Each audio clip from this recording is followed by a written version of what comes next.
আজকে বিকালবেলায় স্কুল থেকে এসে আমি ঝটপট বেরিয়ে পড়েছি নয়নতারা গাছ কালেক্ট করবো বলে। না, এটা শুধুমাত্র সিম্পল কোনো নয়নতারা গাছ নয়, আমি আজকে একটা বিশেষ টেকনিকে নয়নতারা গাছগুলোকে একটা পরিপূর্ণ রূপ দান করবো। তোমরা ভিডিও শেষে অবশ্যই সেটা জানতে পারবে। তো আমার মনের মতন কয়েকটা আমি নয়নতারা গাছ নিয়েও নিয়েছি। আমার গাছ লাগানোর এতই তাড়াতাড়ি আমি খালি পায়ে বেরিয়ে গেছিলাম।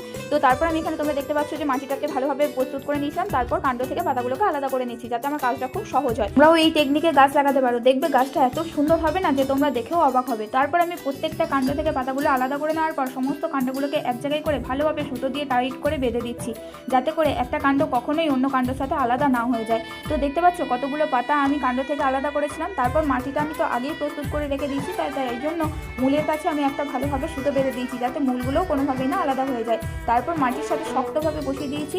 গাছটা বসানোর সময় অবশ্যই তোমরা গাছের গোড়াটার দিকে খেয়াল রাখবে যাতে গাছটা কোনোভাবেই নড়বড়ে না হয়ে যায়। তো সেই জন্য আমি এখানে ছোট্ট একটা কঞ্চিও অ্যাপ্লাই করেছি।